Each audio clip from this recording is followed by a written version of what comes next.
Hello everyone, welcome back to my channel. Friends, जैसा कि हम लोग 18 जनवरी के सारे मैथ के क्वेश्चन के स्मार्ट सॉल्यूशंस को पिछले वीडियो में देख चुके थे, तो आज के इस वीडियो में हम लोग करने वाले हैं 20 जनवरी के मैथ के ऑल 30 क्वेश्चन। तो चलिए शुरू करते हैं हम लोग इस वीडियो को और देखते हैं कि क्या ये सच में 18 जनवरी के शिफ्ट से ईजियर साइड था या उससे मॉडरेट था। तो बिना देर किए हम लोग शुरू करते हैं अपने इस वीडियो को। फ्रेंड्स, आपके स्क्रीन पे इसका पहला क्वेश्चन दिख रहा होगा, जो कि ये काफ़ी ज़्यादा ईजी क्वेश्चन है। तो इस क्वेश्चन के बेसिस पे तो हम लोग नहीं बोल सकते हैं कि ये इजी होगा पूरा पेपर, तो हम लोग पूरे पेपर को कंप्लीट करेंगे और उसके बाद देखेंगे कि क्या ये सच में 18 जनवरी के पेपर से इजियर है या नहीं। आपके सामने क्वेश्चन दिख रहा है, आदि और दिया के पास कुल मिलाकर 1440 रुपया है और आदि के पास का राशि 3/10, दिया की राशि का 3/5 है। तो आदि को हम लोग ए सपोज कर ले, तो ए का 3/10 और ये बराबर है दिया, दी से इसको डिनोट करते हैं, तो ये हो जाता है इसका 3/5। ये दोनों आपस में बराबर है, तो ये 3 से 3 कैंसिल आउट हो जाएगा और 5 2 से हो जाएगा कैंसिल आउट। तो यहाँ से हम लोग देख सकते हैं आदि और दिया का रेशियो होता है 2:1 और यहाँ पे दिया है कि दोनों मिला के 1440 रुपया। तो 3 यूनिट का वैल्यू दिया हुआ है 1440 रुपया, तो 1 यूनिट का वैल्यू हो जाएगा 480 रुपये। और यहाँ पे हम लोगों को पूछा जा रहा था दिया के पास कितना पैसा है, तो 1 यूनिट का वैल्यू तो मेरा 480 आ ही चुका है, तो यही इसका आंसर होगा। तो 480 इज द राइट आंसर। चलिए बढ़ते हैं हम लोग नेक्स्ट क्वेश्चन की ओर। रेशियो का ये बहुत ही सिंपल क्वेश्चन है। ए रेशियो बी दिया हुआ है 3:2 और बी अनुपात सी दिया हुआ है 4:5 और निकालना हम लोग को है सी अनुपात ए। तो सिंपली इसका ए अनुपात सी निकालना होता है, तो आपको पता ही होगा कि इसका पहला नंबर और इसका पहला नंबर को इंटू करते हैं, तो ये हो जाएगा 3 × 7 21 और इसका सेकेंड नंबर से इंटू होता है, तो ये हो जाएगा 2 को 5 से इंटू करेंगे तो 10। बट फ्रेंड्स, यहाँ पे पूछा गया है सी अनुपात ए, तो इसका हम लोग रिवर्स कर लेंगे। C ratio A is equal to 10:21, then C is the right answer. चलिए बढ़ते हैं हम लोग अगले क्वेश्चन की ओर। ओ पर केंद्रित एक वृत्त है, तो सबसे पहले हम लोग एक सर्कल ले लेते हैं और उसके बाद इसमें से व्यास भी बोला है ए बी, तो हम लोग पहले सर्कल लेते हैं और उसका व्यास ए बी को हम लोग डिनोट करते हैं। फ्रेंड्स, हमने एक सर्कल ले लिया है और इसका व्यास ए बी है, तो हम लोग यहाँ पे इसका नाम कर देते हैं ए और बी। ये इसका डायमीटर है। वृत्त के बाहर बिंदु सी तक इसे एक्सटेंड कर दिया गया है, बढ़ा दिया गया है, तो इसको हम लोग आगे बढ़ा देते हैं सी पॉइंट तक। और सी डी वृत्त पर बिंदु डी पर एक स्पर्श रेखा है, तो कोई यहाँ पे बिंदु रहा होगा इस सर्कल के सर्कमफेरेंस पे और यहाँ से इसका एक हम टेंजेंट खींच देते हैं। ये सर्कल पे डी पॉइंट पे इंटरसेक्ट कर रहा है, तो ये हो गया डीसी इसका टेंजेंट। और इसका लेंथ दिया हुआ है फ्रेंड्स 7√3 और एंगल यहाँ पे दिया हुआ है एंगल डीबीसी। तो डीबीसी आपको यहाँ पे इसको फॉर्म करना पड़ेगा कुछ इस तरह से, ये डीबीसी, तो ये एंगल आपको दिया हुआ है 120 डिग्री। और आपको पूछा गया है यहाँ पे डायमीटर की क्या लंबाई होगी, व्यास की लंबाई क्या होगी। ये एक अच्छा क्वेश्चन के अंतर्गत आ सकता है। सबसे पहले हम लोग इसको ज्वाइन कर लेते हैं यहाँ से, और आपको पता होगा कि टेंजेंट पे रेडियस 90 डिग्री का एंगल फॉर्म करता है, तो ये तो चलो यहाँ पे 90 डिग्री हो गया। अगर ये 120 डिग्री है तो ये एंगल हो जाएगा 60 डिग्री। और आपको पता होगा कि ये दोनों साइड यहाँ पे इक्वल होगा क्योंकि ये दोनों रेडियस है। तो अगर ये 60 है तो इसके ऑपोजिट एंगल भी 60 ही होगा कि दोनों रेडियस के सामने का जो साइड होगा वो दोनों सेम होगा। तो ये 60 तो ये भी 60, तो आप देख पा रहे हो कि ये दोनों एंगल 60 हो गया, तो ये भी एंगल 60 ही होगा। मीन्स कि यहाँ बीच में जो ट्राइंगल फॉर्म हो रहा है वो एक इक्विलेटरल ट्राइंगल है। तो अगर ये 60 है और ये मेरा 90 डिग्री का कोण बना रहा है यहाँ पे टेंजेंट एंड रेडियस के द्वारा, तो ये एंगल कौन सा हो सकता है, 30 डिग्री। सिंपल, अगर हम लोग ट्राइंगल डी और यहाँ पे ओ सपोज कर लें, तो डी ओ सी में ये पूरा ट्राइंगल बन रहा होगा एक राइट एंगल ट्राइंगल। साइड का रेशियो आपको पता होगा फ्रेंड्स, अगर ये 30 होता है और ये 60 होता है और ये राइट एंगल ट्राइंगल है, तो इसका साइड का रेशियो होता है 30 के सामने 1 एंड 60 के सामने √3। तो सेम हम लोग यहाँ पे वही रेशियो को अप्लाई करेंगे और तेजी से अपना यहाँ रेडियस निकाल पाएंगे। ट्राइंगल डी ओ बी में इस वाले एंगल के सामने √3 ये हो जाता है साइड का रेशियो, और 30 के सामने हो जाएगा 1। √3 के प्लेस पे दिया हुआ 7√3, तो 1 के प्लेस पे हो जाएगा 7।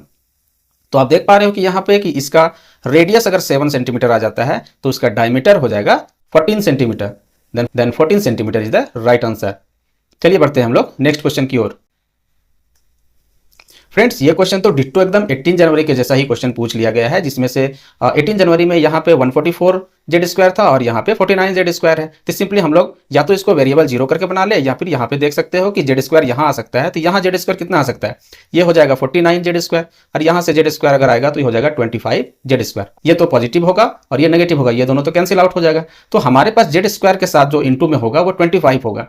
तो यही हमारा राइट आंसर होगा। चलिए बढ़ते हैं हम लोग नेक्स्ट क्वेश्चन की ओर। फ्रेंड्स, आपको ऐसा फील नहीं हो रहा है कि हम लोग एज इट इज 18 जनवरी के ही पेपर को कर रहे हैं, सिर्फ डाटा को चेंज कर दिया गया है? कम से कम कुछ तो पैटर्न को चेंज करना चाहिए था। ये तो एकदम डिट्टो डाटा ही सिर्फ चेंज करके और सेम पैटर्न पे क्वेश्चन को दे दिया गया है। तो यहाँ पर भी वही ग्रुप डाटा वाला मीडियन निकालना है। आपको ये फॉर्मूला अच्छे से पता है कि आपको ग्रुप डाटा के लिए मीडियन का फॉर्मूला क्या होता है। m is equal to lower limit of median class is equal to n/2 minus cumulative frequency divided by frequency and into class size. तो सबसे पहले हम लोग तेजी से यहाँ पे CF निकाल लेते हैं, क्यूमुलेटिव फ्रीक्वेंसी निकाल लेते हैं। तो ये हो जाएगा 9, 9, 16, 25, 25, 24, 49, 49, 15, 64 और 64, 4, 68। आपको पता होगा कि ये 68 n बनता है। तो हमारा अगर n 68 है तो n/2 हो जाएगा 34। और इसके साथ साथ जैसे ही हम लोग का ये n/2 क्लियर हो जाता है तो जिस क्यूमुलेटिव फ्रीक्वेंसी का वैल्यू इस 34 से जस्ट ग्रेटर होता है वही हमारा मीडियन क्लास बनता है। तो आप क्लियरली देख पा रहे होंगे कि यह 25 के बाद 49 ही एक ऐसा नंबर है जो कि 34 से ग्रेटर है। तो ये 49 वाला जो इंटरवल है यही हमारा बनेगा मीडियन क्लास। और इसी के लोअर लिमिट को हम लोग L के प्लेस पे यूज करेंगे, इसके फ्रीक्वेंसी को हम लोग F के प्लेस पे यूज करेंगे, और इस वाले क्यूमुलेटिव फ्रीक्वेंसी के जस्ट पहले का जो CF है उसको हम लोग CF के तौर पे यूज करेंगे। और H आपको पता होगा फ्रेंड्स कि ये क्लास का साइज होता है। तो ये 40 to 60 है तो H अपना हो जाएगा 20। तो चलिए हम लोग इसको अपने फॉर्मूला में यूज करते हैं और इसे तेजी से लेके आ जाते हैं। तो L के प्लेस पे हो जाएगा यहाँ पे 40 एंड प्लस n/2 तो यहाँ पे 34 है एंड माइनस ये 25 एंड डिवाइडेड बाय ये F हो जाएगा 24 इंटू H हो जाएगा यहाँ पे 20 कि ये 4 से कट जाएगा, 4 से 4 छक 24, 4 5 20। यहाँ पे हम लोग इसको माइनस करें तो हो जाता है 9 और ये तो हो जाएगा 9। इसको हम लोग काट लेते हैं 3 से, 3 3 9 और 3 दूना 6।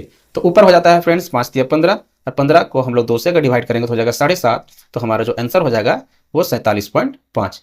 ये एकदम एग्जैक्ट आंसर आ रहा है और हमारा आंसर हो जाएगा option number C. Then C is the right answer. चलिए हम लोग बढ़ते हैं नेक्स्ट क्वेश्चन की ओर। ABCD एक चतुर्भुज है तो सबसे पहले हम लोग एक क्वाड्रिलेटरल ले लेते हैं और उसका विकर्ण BD दिया हुआ है। तो सबसे पहले हम लोग फिगर ड्रॉ कर लेते हैं, उसके बाद फिर हम लोग आगे देखते हैं कि डाटा क्या दिया हुआ है। फ्रेंड्स, हम लोग ABCD एक क्वाड्रिलेटरल ले लिए हैं और BD को यहाँ पे डायगोनल बनाना है। तो ये BD को यहाँ सपोज कर लेते हैं और ABC एंड D ये हमारा हो जाता है क्वाड्रिलेटरल। और यहाँ पे दिया हुआ है कि AL परपेंडिकुलर टू BD। तो यहाँ पे हम लोग एक परपेंडिकुलर ड्रॉ कर लेते हैं AL और इसका लेंथ भी दिया हुआ है फ्रेंड्स ये 18 सेंटीमीटर। एंड यहाँ पे CM परपेंडिकुलर टू BD। तो यहाँ से एक और हम लोग परपेंडिकुलर ड्रॉ कर लेते हैं CM और इसका भी लेंथ दिया हुआ है फ्रेंड्स 20 सेंटीमीटर। और हम लोगों को इस वाले क्वाड्रिलेटरल का एरिया चाहिए। तो आपको पता होगा कि यहाँ पे दो ट्राइंगल फॉर्म हो रहा है ABD और CBD। इन दोनों ट्राइंगल के एरिया को हम लोग ऐड करेंगे और यहाँ से हमारा पूरा क्वाड्रिलेटरल का एरिया फॉर्म हो जाएगा। आपको पता होगा कि जब हम लोग के पास बेस और हाइट दिया रहता है तो ट्राइंगल का एरिया का फॉर्मूला होता है half into base into height. आप देख रहे हो कि दोनों ही ट्राइंगल के लिए हमारा बेस सेम है तो हाफ तो दोनों से ही कॉमन आ जाएगा इंटू और ये BD भी कॉमन आ जाएगा दोनों से। तो हमारा जो अंदर बचता है वो बचता है क्या, इन दोनों का हाइट। तो AL प्लस CM। तो सिंपली हम इसका वैल्यू यहाँ पे पुट करेंगे और आंसर आ जाएगा इंटू BD का वैल्यू हो जाएगा यहाँ पे 70 इंटू और AL प्लस CM हो जाता है यहाँ 18 प्लस 28 मीन्स 38। अब यहाँ पे इंटू करो तो 2 से जाएगा ये 19 बार में और 19 सत्ते 133 और यहाँ 0। तो हमारा B is the right answer. चलिए बढ़ते हैं हम लोग नेक्स्ट क्वेश्चन की ओर।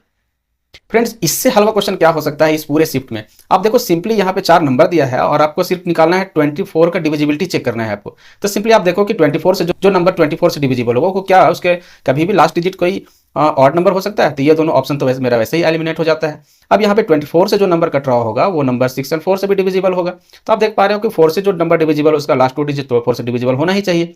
तो यहाँ पे 18 और 28 में से जो नंबर है वो 28 वो 4 से डिविजिबल है तो ये नंबर कभी हो ही नहीं सकता है। तो C is the right answer. चलिए बढ़ते हैं हम लोग नेक्स्ट क्वेश्चन की ओर।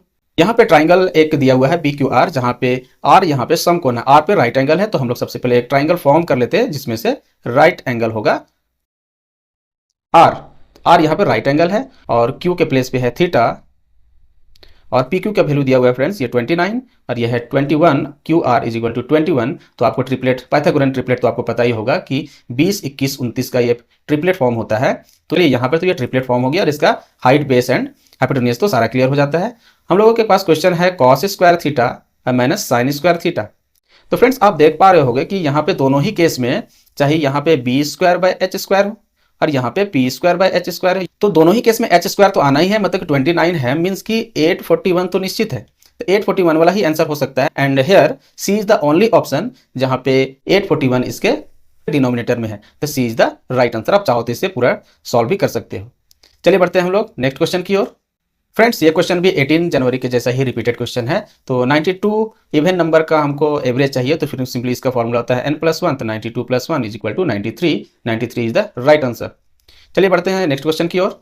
यहाँ पे आपको मीडियन निकालना है। मीडियन निकालने के लिए फ्रेंड्स इसको सबसे पहले डिसेंडिंग या असेंडिंग ऑर्डर में हम लोग को अरेंज करना होता है। तो हम लोग अरेंज करके अपना टाइम को वेस्ट नहीं करेंगे, सिंपली हम लोग इसको काउंट करेंगे कि कितने यहाँ पर नंबर दिया हुआ है। तो 2, 4, 6, 8 और 10। 10 मतलब कि मेरा 5th प्लस 6th, ये दोनों नंबर का एवरेज हमारा मीडियन बनेगा। तो सबसे पहले हम लोग लोअर नंबर से स्टार्ट कर लेते हैं और देखते हैं कि हमारा 5th नंबर क्या होता है। सबसे छोटा नंबर मेरा 11 है, ये आउट हो गया। ये 12, उसके बाद 13 और फिर अगेन एक 13, तो 4 नंबर तो मेरा खत्म हो गया। तो मेरा 5वां नंबर बनता है 14 और जो छठा नंबर बनेगा वो हो जाएगा 15।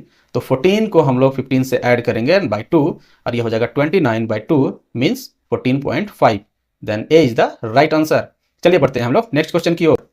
एक किराने की दुकान के मालिक मुरलीधर अपने ग्राहकों को एक छूट 5 पानी की बोतलें पर 1 मुफ्त देता है। आपको पता होगा ये फ्री वाला क्वेश्चन कितना इजी होता है। ऊपर में हम लोग कितना फ्री मिलता है, टोटल सामान हमारे पास कितना आया उसका टोटल नंबर होता है। तो 5 बोतल खरीदना है, एक आपको फ्री मिल जाएगा, तो आपको मिल जाता है 6 बोतल। 1/6 बच्चा जानता है 16.66% होता है और इसका अप्रॉक्सीमेट वैल्यू हो जाएगा अपना 16.67, जो कि हमारा ऑप्शन नंबर सी में है। तो C is the right answer. चलिए बढ़ते हैं हम लोग नेक्स्ट क्वेश्चन की ओर। ओ केंद्र वाले वृत्त है और यहाँ पे ABC। तो सबसे पहले हम लोग एक सर्कल ले लेते हैं। फ्रेंड्स हमने यहाँ पे सर्कल ले लिया और यहाँ पे बताया गया है कि ABC वृत्त के केंद्र पर चाप ABC, आर्क यहाँ पे ABC है। तो सपोज कर लेते हैं कि यहाँ पे A होगा, यहाँ पे B होगा और यहाँ पे C होगा। ये एक आर्क है, आर्क फॉर्म कर रहा है और ये केंद्र पर इसके सेंटर पे 134 डिग्री का एंगल फॉर्म कर रहा है। तो पहले हम लोग इसको ड्रॉ कर लेते हैं।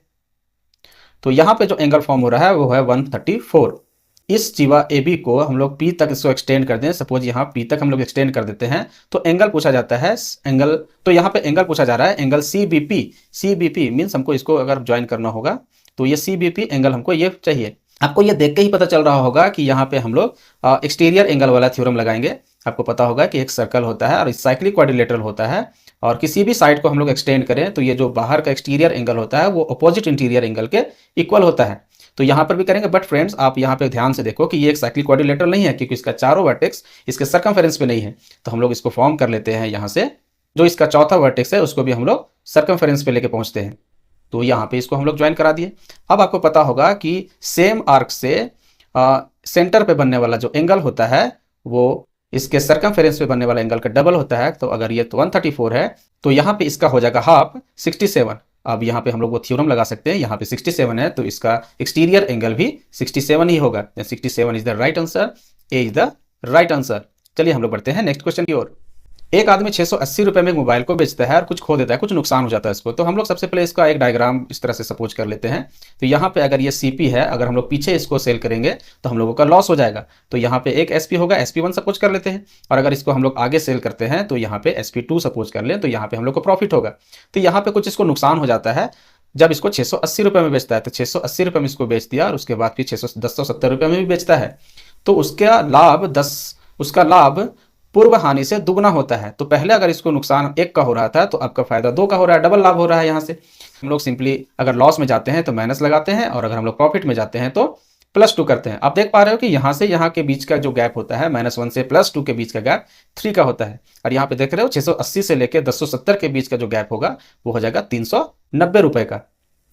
तो एक का वैल्यू हो जाता है 130 रुपीज़। तो हम लोग अगर CP निकालना है, आपको यहाँ पे लागत मूल्य ही निकालना है, कॉस्ट प्राइस का वैल्यू। तो 680 से 1 अगर हम लोग बढ़ा देते हैं, 1 यूनिट बढ़ा देते हैं, मतलब कि 680 में अगर हम लोग 130 ऐड कर देंगे तो हम लोग पहुंच जाएंगे CP पे। तो 680 में हम लोग 130 को ऐड करेंगे, आंसर हो जाएगा अपना 810। तो ए इज द राइट आंसर। चलिए बढ़ते हैं हम लोग नेक्स्ट क्वेश्चन की ओर। फ्रेंड्स ये क्वेश्चन पता नहीं क्यों पूछा जा रहा है कि मेंस के पेपर में। आपने ऐसे पैटर्न के क्वेश्चन को 18 जनवरी के पेपर में भी देखा होगा। इस क्वेश्चन में कुछ करना ही नहीं है। अब देखो यहाँ पे कि a का पावर 5 है और नीचे में है a का पावर 4। अगर हमको a का पावर 4 से a का पावर 5 को काटते हो तो a का पावर 1 बचता है। अब यहाँ पे ऑप्शन पे जरा नजर डालो तो यहाँ पे a का पावर -3, क्या ये आंसर हो सकता है? a का पावर -1 ये तो हो ही नहीं सकता और a का पावर 6 आ ही कहाँ से गया? तो हमारा D is the right answer. ये 1-1 सेकंड वाला क्वेश्चन मेंस के पेपर में क्यों क्या कर रहा है, यही बात समझ में नहीं आ रही है। चलिए बढ़ते हैं हम लोग नेक्स्ट क्वेश्चन की ओर। तो चलिए हम लोग इसको ऐसे कर लेते हैं, 51 रुपये प्रति केजी का रेट है और 8 केजी हम लोग को मक्का खरीदना है, प्लस और दूसरा रेट है 68 तो 68 और हम लोग कितना केजी खरीद रहे हैं 9 केजी, तो इंटू 9 और सबका हमको इसका एवरेज चाहिए तो डिवाइडेड बाय 8 और 9 17, तो 17 केजी यहाँ टोटल हो जाता है, हम लोग का एवरेज निकल जाएगा। तो 17 से इसको डिवाइड कर लेते हैं, 17 तिया 51 और ये 17 चौके 68, 8 तिया 24 और प्लस 9 चौक 36, तो अगर सबको ऐड कर देंगे तो ये हो जाएगा 60, तो ये 60 इज द राइट आंसर। इस क्वेश्चन को आप एलिगेशन, डेविएशन या शिफ्टिंग मेथड से, बहुत सारे मेथड होते हैं इस क्वेश्चन को करने का, क्योंकि यहाँ पे इसका डाटा बहुत ईजी दिया हुआ था, हम लोगों ने इसे सिंपली कर लिया। चलिए बढ़ते हैं हम लोग नेक्स्ट क्वेश्चन की ओर। फ्रेंड्स ये क्वेश्चन भी 18 जनवरी के जैसा डिटो कॉपी पेस्ट कर लिया गया है, और अब यहाँ पे देखो कि कॉपी पेस्ट करने का हद भी यहाँ पे देखो कि यहाँ पे रेट ऑफ इंटरेस्ट भी चेंज नहीं किया है, तो 6.5 है, यहाँ पे कुछ भी समय आ जाता है, तो आप देख पा रहे हो कि 6.5 होगा, मींस रेट ऑफ इंटरेस्ट में आपका 13 का मल्टीपल तो होना ही होना है, तो हमारा ऑप्शन ए जो कि 13 का मल्टीपल है यही हमारा राइट आंसर हो सकता है, तो ए इज द राइट आंसर। चलिए बढ़ते हैं हम लोग नेक्स्ट क्वेश्चन की ओर। अमित को पहले वर्ष की बिक्री पे 6% और दूसरे वर्ष की बिक्री पे 20% की वृद्धि हो जाती है, उसका वर्तमान बिक्री अगर इतना है तो 2 साल पहले क्या था। तो अगर अभी इसका बिक्री इतना है तो 2 साल पहले क्या था, ये हम लोग देख लेते हैं फ्रेंड्स कि कैसे इस क्वेश्चन को कर सकते हैं। तो एक बार इसका 6% बढ़ जाता है तो 6% का मतलब कितना हो जाएगा, तो ये हो जाएगा 6/100 मतलब 3/50, मीन्स पहला जो इंक्रीमेंट होता है वो 50 से 53 और दूसरा जो वृद्धि होता है वो होता है 20%। अब 20% का मतलब होता है 1/5, मतलब ये 5 का चीज 6 हो गया। तो यहाँ पे देख पा रहे हो कि ये 250 का चीज कितना हो गया फ्रेंड्स, 6 18, 6 5 30 और 1 31, 318 हो गया। तो यहाँ पे वर्तमान बिक्री के बारे में बात कर रहा है, तो ये 318 का वैल्यू दिया हुआ है, 25 44 00, ये हो जाएगा 1 का वैल्यू 800, तो यहाँ से भी हम लोग इंटू कर लेंगे 250 इंटू 800 मतलब 25 8 200 और 200 के बाद 3 0 हम लोग को और यहाँ पे पुट करना है, तो यहाँ पे option number C is the right answer. चलिए बढ़ते हैं हम लोग नेक्स्ट क्वेश्चन की ओर। दो मित्रों की आयु का अनुपात 4:3 है, 4 वर्ष के बाद इतना हो गया, तो ये अगर वर्तमान में 4 और 3 के अनुपात में है इन लोग, अभी करंट एज इन लोग का इतना है और 4 वर्ष के बाद ये हो जाता है 6:5। तो आप देखो यहाँ से रेशियो तो बिल्कुल गड़बड़ नहीं है, 4 से बढ़ के 6 हो गया, 2 बढ़ गया, 3 से बढ़ के 5 हो गया, रेशियो तो अभी बिल्कुल सही है, तो 2 यूनिट बढ़ जाता है, मतलब कि साल कितना गुजर गया 4 वर्ष। तो जब 2 का मतलब 4 वर्ष है तो 1 का मतलब 2 वर्ष हो जाएगा। करंट में दोनों के एज का जो सम होगा वो हो जाएगा 7 यूनिट, तो 7 का मतलब हो जाएगा 14 वर्ष। और फ्रेंड्स हम लोगों को यहाँ पूछा गया है 22 वर्ष के बाद, तो 22 वर्ष ये भी बढ़ जाएगा, 22 वर्ष ये भी बढ़ जाएगा, तो 22 दूना 44 वर्ष दोनों का कंप्लीट बढ़ जाएगा, दोनों का सम निकालना है। तो अगर दोनों को ऐड करेंगे तो ये हो जाएगा 58 and D is the right answer. हमारा इस क्वेश्चन का आंसर हो जाएगा 58। चलिए बढ़ते हैं हम लोग नेक्स्ट क्वेश्चन की ओर। फ्रेंड्स ये बड़ा इंटरेस्टिंग क्वेश्चन है, बड़ा ही मुझे पर्सनली ये क्वेश्चन बड़ा इंटरेस्टिंग लगा। चलिए हम लोग देखते हैं कि इस क्वेश्चन को हम लोग कैसे कर सकते हैं। फ्रेंड्स आपके पास यहाँ पे 90, आप देखो कि 27 और 63 ये दोनों 90 के साथ इंटरचेंज हो जाएंगे, तो इसको क्या मैं लिख सकता हूँ, ये साइन का 27 और आप यहाँ पे देखो ये कॉसेक 27 डिग्री है, तो इसको हम लिख सकते हैं 1/sin 27 माइनस। तो अगर हम इसको सॉल्व करें थोड़ा तो ये हो जाएगा 1 माइनस, अगर इसको हम लोग एलसीएम लेते हैं तो नीचे तो हो जाएगा मेरा साइन 27 और ऊपर अगर गौर करो तो ये हो जाएगा 1 माइनस साइन स्क्वायर 27, मीन्स ये ऊपर में हो जाएगा cos square 27 divided by sine 27। तो आप एक चीज ऑब्जर्व कर पा रहे हो कि यहाँ पे कॉस स्क्वायर 27 है और कॉस स्क्वायर है, मीन्स कि इसका तो पूरा होल स्क्वायर तो ऊपर में आना ही आना है, मीन्स कि ये पी स्क्वायर तो कंफर्म आएगा। तो जब पी स्क्वायर कंफर्म आएगा तो ये पी स्क्वायर तो नहीं है और ये क्यू तो आने का कोई चांस नहीं है, पी स्क्वायर ऊपर में होना ही होना है। तो option B is the right answer, हमको इसे कन्वर्ट करने की जरूरत भी नहीं पड़ेगी और ये हमारा आंसर बी होगा। चलिए बढ़ते हैं हम लोग नेक्स्ट क्वेश्चन की ओर। फ्रेंड्स ये क्वेश्चन थोड़ा कैलकुलेटिव हो सकता है एग्जाम टाइम पे, बट आपको अगर कॉन्सेप्ट अच्छे से क्लियर है या फिर आपका कैलकुलेशन बहुत अच्छा है, अप्रॉक्सीमेशन को आप तेजी से लगा पाते हो, तो ये क्वेश्चन भी किया जा सकता था। बट क्वेश्चन थोड़ा कैलकुलेटिव तो हो सकता है क्योंकि यहाँ पे वैल्यू भी आप यहाँ पे डिजिटल सम जैसे कुछ कॉन्सेप्ट को नहीं लगा पाओगे, क्योंकि यहाँ पे निकटतम मान यहाँ पे अप्रॉक्सीमेशन वाला आंसर दिया हुआ है। फ्रेंड्स ये भी एक फिक्स पैटर्न का क्वेश्चन है, कई बार क्वेश्चन ये एग्जाम्स में आ चुका है कि 3 सर्कल होते हैं, 3 सर्कल होते हैं कुछ इस तरह से, और तीनों सर्कल एक्सटर्नली तीनों को टच कर रहे होते हैं और जो बीच में यहाँ पे एक सेक्शन बन रहा होता है, आप देख पा रहे हो यहाँ पे छोटा सा एक पोर्शन बन रहा है, इसका एरिया पूछ लिया जाता है।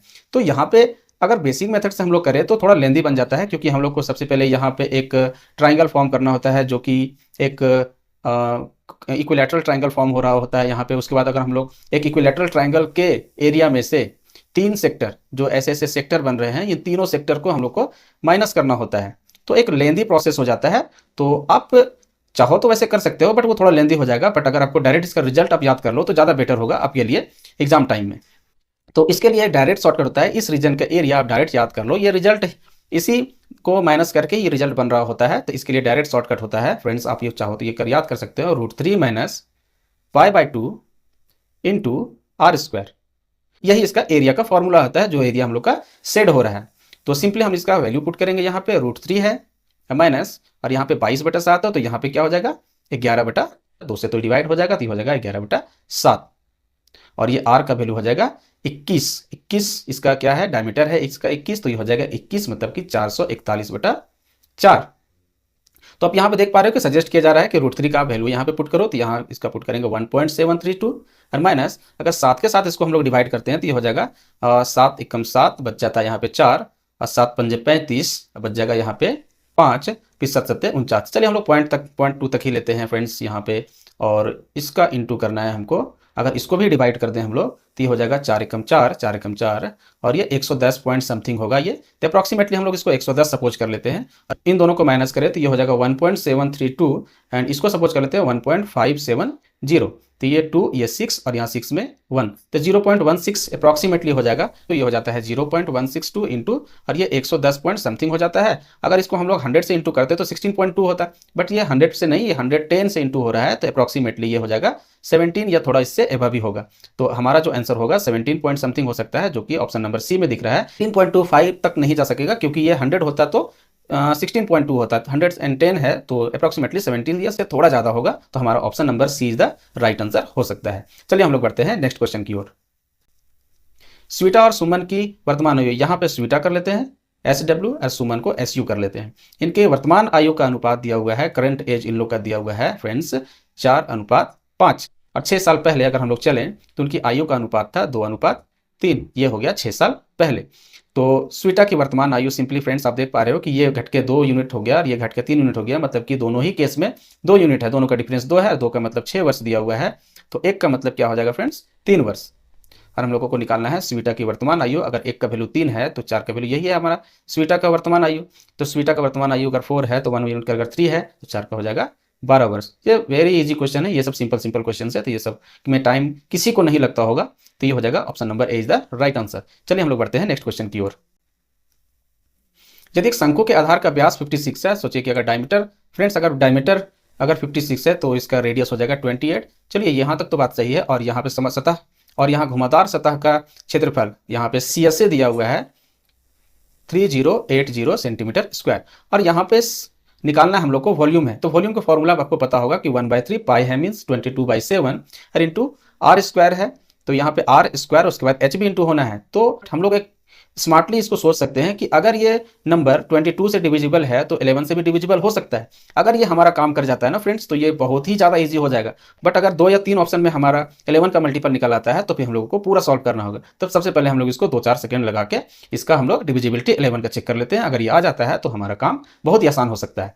चलिए हम लोग फर्स्ट देखते हैं, ये हो जाएगा 1 2 3 और 2 और 5 7, तो दोनों का डिफरेंस 2 और 7 है, दोनों का डिफरेंस 5 हो गया, तो ये तो कभी हो नहीं सकता है। चलिए इसको देखते हैं, 1 और 2 3 और 3 और 8 11 और 7 और 4 11, 11 माइनस 11 ये तो हो गया 0। तो यहाँ पे हम लोग का डिविजिबिलिटी रूल के अकॉर्डिंग ये 11 का मल्टीपल है, तो चांसेस है कि ये हो सकता है, बट फिर भी हम लोग सारा ऑप्शन को चेक करेंगे। 1 और 6 7 और 7 और 0 तो 7 ही हो गया, और 7 और 4 11, 11 और 7 का डिफरेंस ना ही 0 होगा ना ही 11, तो ये 11 का डिविजिबल नहीं होगा। चलिए हम लोग देखते हैं लास्ट ऑप्शन, अगर ये लास्ट ऑप्शन भी 11 से डिविजिबल नहीं होता है तो B is the right answer होगा। चलिए यहाँ देखते हैं, 1 और 3 4 और 1 5 और 5 और 9 5 14, दोनों का डिफरेंस फ्रेंड्स आप देख पा रहे हो कि ना ही 0 है ना ही 11 का कोई मल्टीपल है, मीन्स ये 11 का डिविजिबल नहीं है। तो हमारा जो सिर्फ ऑप्शन बचता है ऑप्शन नंबर बी, तो हम लोग डिविजिबिलिटी रूल के हेल्प से इस क्वेश्चन को बहुत ही तेजी से कर पाए बिना इसे हम लोग सॉल्व किए, तो हमारा B is the right answer. चलिए बढ़ते हैं हम लोग नेक्स्ट क्वेश्चन की ओर। फ्रेंड्स ये भी प्रोबेबिलिटी का एक अच्छा क्वेश्चन है, तो आपको ये फॉर्मूला पता होगा PA union B is equal to PA plus probability of B और minus probability of A intersection B। तो सबका हम लोग वैल्यू पुट करते हैं यहाँ पे 3/4 PA तो यहाँ पे मिसिंग है, तो PA का वैल्यू हम लोग को फाइंड आउट करना है, और PB यहाँ पे 1/2 है, और माइनस इंटरसेक्शन का वैल्यू यहाँ दिया हुआ है 1/4। अगर इस 1/4 को इधर लेके जाते हैं तो ये हो जाता है 1, तो PA प्लस 1/2। फाइनली अगर 1/2 इधर जाएगा तो पी ए हो जाता है वैल्यू 1/2। तो हमारा प्रोबेबिलिटी ऑफ इवेंट ए वो हो जाता है 1/2 और प्रोबेबिलिटी ऑफ इवेंट बी ये भी है 1/2 और इन दोनों का इंटरसेक्शन 1/4 है। तो आपको पता होगा कि P A intersection B is equal to P A into P B. ये 1/4 है और यहाँ है 1/2 इंटू 1/2 और ये सेटिस्फाई हो रहा है। और ये कंडीशन तभी होता है जब दोनों इवेंट एक दूसरे से इंडिपेंडेंट होते हैं। तो हमारा option A is the right answer बन जाता है इस पर्टिकुलर क्वेश्चन के लिए। चलिए बढ़ते हैं हम लोग नेक्स्ट क्वेश्चन की ओर। फ्रेंड्स ये क्वेश्चन भी काफी ज्यादा इजी है, एलसीएम का ये सिंपल सा क्वेश्चन है। तो एलसीएम में आपको पता होगा कॉमन पार्ट के सबसे हाईएस्ट पावर को देखते हैं। तो यहाँ पे आप ऑप्शन के हेल्प से आसानी से कर सकते हो। यहाँ पे 19 का अगर हम लोग देख लें तो ये 19 और ये 19 है। 19 का पावर 1 होता है, यहाँ 19 का पावर 2 है। तो जो हाईएस्ट पावर हो जाता है 19 का पावर 2, तो हमारा ये दोनों ऑप्शन होता है। ये दोनों ऑप्शन तो ऐसे ही आउट हो जाता है। तो ये दोनों 19 का पावर 2 वाला हो सकता है ये दोनों। अब हम लोग बढ़ते हैं 13 का चेक कर लेते हैं एक बार। 13 का पावर 2, 13 का पावर 2, 13 का पावर 2। तो आप देख पा रहे हो कि यहाँ पे 13 का पावर 1 तो नहीं हो सकता क्योंकि ये लोएस्ट पावर हो गया। तो ये भी ऑप्शन आउट हो जाता है। हमारा जो आंसर हो सकता है ऑप्शन नंबर ए। तो चलिए बढ़ते हैं हम लोग नेक्स्ट क्वेश्चन की ओर। एक आयताकार पार्क की लंबाई और चौड़ाई के बीच का अनुपात दिया हुआ है 3:2। तो ये अगर 3 है ये 2 है तो ये भी 3 और 2 होगा। इसका पेरीमीटर दिया हुआ है तो 3 और 3 6 और 4 10। 10 का मतलब अगर दिया हुआ है 120 मीटर तो 1 का मतलब 12 हो जाएगा फ्रेंड्स। तो अगर लेंथ के बारे में बात करें तो ये हो जाएगा 12 या 36 और विड्थ के बारे में बात करें तो ये हो जाएगा 12 दूना 24। तो 24 को 36 से गुना करेंगे, सिंपली इसका हम लोग एरिया निकाल पाएंगे क्योंकि इस पार्क का हमको एरिया चाहिए 24 गुना 36।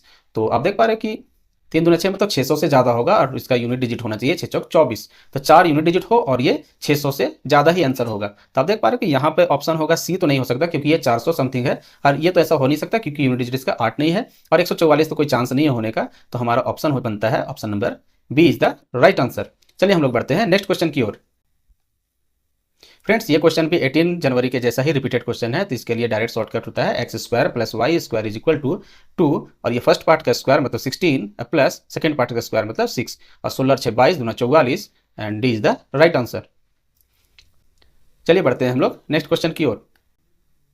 2 वर्ष पहले कस्बे की जनसंख्या इतनी थी और बड़े शहर में प्रवास के कारण ये 8% की दर से घटते गए। तो फ्रेंड्स ऐसे क्वेश्चन में डिजिटल सम का हम लोग भरपूर प्रयोग करते हैं। तो यहाँ पर भी हम डिजिटल सम को लगाएंगे। अगर डिजिटल सम फेल होता है तब हम लोग कैलकुलेशन की तरफ बढ़ेंगे, लेकिन सबसे पहले इस तरह के क्वेश्चन में हम लोग डिजिटल सम का प्रयोग जरूर करेंगे। तो ये हो जाएगा 9487500 और अगर 8% के दर से अगर घट रहा है तो फर्स्ट केस में हो जाएगा 92% इंटू और फिर से हो जाएगा 92%। डिजिटल सम का यूज करते हैं यहाँ पे फ्रेंड्स।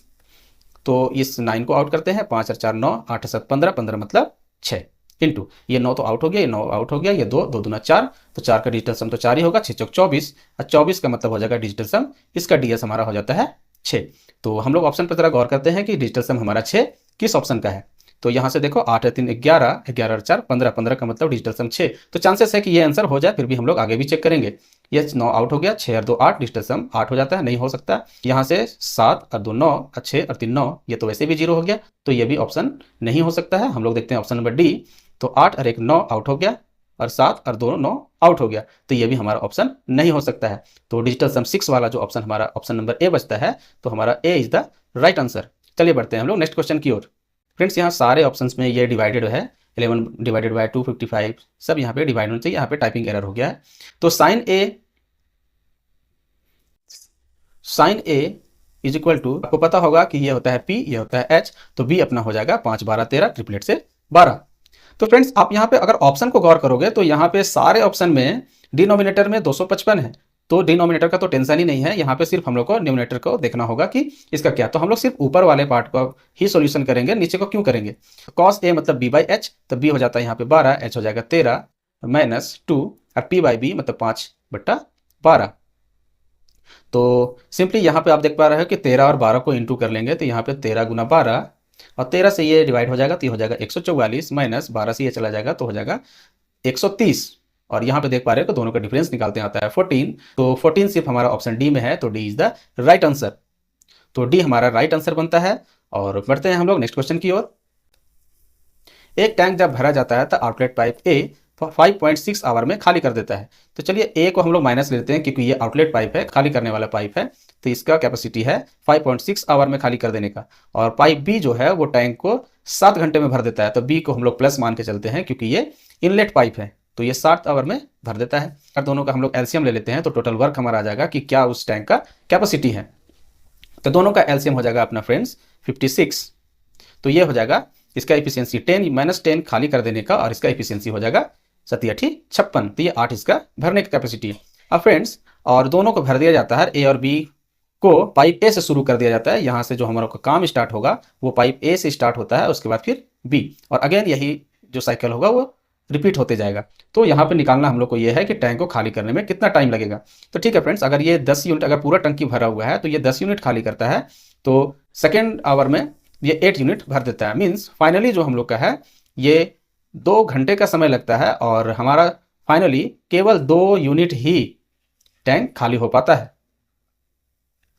तो यहाँ पे हम लोगों को, आपको पता होगा कि ऐसे क्वेश्चंस को जितना ये खाली करता है ना उतना हम लोग को कम लेके चलना होता है, क्योंकि अगर ये पूरा टैंक इसके आने से अगर खाली हो जाता है तो फिर नेक्स्ट ये बी पाइप को क्यों खोला जाए। तो इसको हम लोग अगर 10 माइनस करके चलते हैं तो 46 तक हम लोग पहले कंप्लीट करवाते हैं काम। तो अगर ये 46 तक पहुंचते हैं तो इसको सिंपली हम लोग 23 से इंटू करेंगे, तो ये भी 23 से इंटू हो जाएगा। तो यहाँ हो जाता है 23 इंटू 2 46 आवर, और हमारा जो टैंक खाली हो जाता है वो 23 दूना 46 यूनिट मेरा हमारा टैंक हमारा खाली होगा। और यहाँ पे हम लोग का जो टैंक खाली होता है वो 46 यूनिट। अब हम लोग के पास केवल 10 यूनिट टैंक को खाली करना शेष रह गया है, और इसके बाद का जो नंबर आता है जब ये साइकिल कंप्लीट हो जाता है, ये 23 साइकिल कंप्लीट होने के बाद जब 24th साइकिल के लिए स्टार्ट होता है तो आता है खोला जाता है पाइप ए को। और पाइप ए का कैपेसिटी यहाँ देख ही पा रहे हो कि 10 इसकी कैपेसिटी है, और 10 यहाँ पे खाली करना है भी। तो ये खाली हो जाता है 46 प्लस 10, मतलब कि 56 हमारा टैंक खाली हो गया, और टाइम ले लिया यहाँ पे ओनली 1 आवर। तो हम लोग का जो टोटल आवर हो जाएगा ओनली 47 आवर। यहाँ पे फ्रेंड्स लोग गलती करते हैं जनरली, इस तरह की गलती मैंने स्टूडेंट्स को करते हुए देखा है कि अगर ये 2 घंटे में खाली करता है 2 यूनिट, और हमको करवाना है इसको 56 यूनिट खाली, तो सिंपली इसको हम लोग 28 से इंटू कर देते हैं। इसको 28 से इंटू करते हैं, मतलब कि 56 आवर लग जाएगा इस 56 यूनिट को खाली करने में। तो ये गलती आप बिल्कुल नहीं करो, ये आपका तो सी आपका सही आंसर नहीं हो सकता है। आपको केवल 47 आवर में ही ये टैंक खाली हो जाएगा। तो B is the right answer. तो फ्रेंड्स इस शिफ्ट के सबसे लास्ट क्वेश्चन की ओर हम बढ़ते हैं। पी और क्यू 400 मीटर की दौड़ में भाग लेते हैं। तो एक रेस है, 400 मीटर की रेस है, जहां पे पी और क्यू भाग ले रहे हैं, और पी का जो स्पीड है वो 12 किलोमीटर प्रति घंटा का है। तो हम लोग पी का टाइमिंग निकाल सकते हैं कि पी जो है वो कितना टाइम लिया। तो पीटी से हम इसको डिनोट कर लेते हैं कि पी को कितना टाइम लगा। तो इसका डिस्टेंस है 400 मीटर, और यहाँ पे इसका स्पीड है 12 किलोमीटर पर आवर। तो 12 को हम लोग अगर 5/18 से इंटू कर देंगे तो ये बन जाएगा मीटर पर सेकेंड। 6 से काट लेते हैं इसको, 6 दूना 12, 6 तिया 18, ये 10 से ये कट जाएगा, ये 0 या 3 ऊपर चला जाएगा। तो आंसर जो आएगा हमारा वो 120 सेकेंड आएगा। मीन्स पी को जो टाइमिंग लग रहा है वो 120 सेकेंड लग रहा है यहाँ से यहाँ कंप्लीट आने में। इसको इस वाले पॉइंट से इस 400 मीटर के रेस को कंप्लीट करने में इसको टाइमिंग लग रहा है 120 सेकेंड पी को। वहीं क्यू को ये 20 मीटर की शुरुआत देता है। मीन्स क्यू को केवल कितना डिस्टेंस चलना होगा, ये 20 मीटर तो इसको चलना ही नहीं है, मतलब क्यू को चलना है केवल 380 मीटर, और उसके लिए टाइमिंग फिर भी उससे 13 सेकंड से हरा देता है। मतलब कि क्यू को टाइमिंग लग जाएगा उसको 120 प्लस 13, मतलब कि 133 सेकंड लग जाएगा। तो क्यू को डिस्टेंस ट्रेवल करना है 380 मीटर, और टाइम इसको लग रहा है 133 सेकेंड। तो यहाँ पे क्यू का जो स्पीड हो जाएगा वो डिस्टेंस बाय टाइम, आप यहाँ से देखो 19 सत्ते कट जाएगा, और 19 दूना 38, तो ये हो जाएगा 20, मतलब कि ये 20/7 मीटर पर सेकंड में आ जाता है। अगर इसको हम लोग किलोमीटर पर आवर में कन्वर्ट कर दें तो सिंपली इसको हम लोग 18/5 से इंटू करेंगे, तो पड़ जाएगा 4 बार में 18 चौक 72/7। आप देख पा रहे हो कि 72/7 है, तो ये 10 पॉइंट समथिंग आंसर आएगा। आपके पास यहाँ दो ऑप्शन दिख रहा है, 10.29 एंड 10.87। तो आपका आंसर क्या हो सकता है, आप देख पा रहे हो कि यहाँ पे कि 7 से अगर हम लोग 72 को हम लोग 7 से डिवाइड करेंगे तो 10 पॉइंट और एकदम लेस नंबर, एकदम छोटा सा नंबर, क्योंकि मेरे पास 2 ही बच रहा है। अगर हम लोग पॉइंट यहाँ पे अगर हम लोग पॉइंट लाते हैं तो ये 20 हो जाएगा। तो ये कितना बार में जा सकता है, केवल 2 बार में जा सकता है, 7 दूनी 14। तो ये हमारा आंसर हो जाएगा 10.29। तो ए इज द राइट आंसर। तो फ्रेंड्स यहाँ पे 20 जनवरी के मेंस के सारे 30 क्वेश्चन को हम लोगों ने कंप्लीट कर लिया है। तो लोग जो ये बोल रहे थे कि 18 जनवरी का पेपर बहुत टफ है और ये 20 जनवरी का पेपर बहुत ही ज़्यादा इजी आया था, तो ऐसा भी बिल्कुल नहीं है, दोनों पेपर बिल्कुल बैलेंस्ड है। तो चलिए फिर मिलते हैं हम लोग नए टॉपिक नए वीडियो के साथ, तब तक के लिए बाय बाय।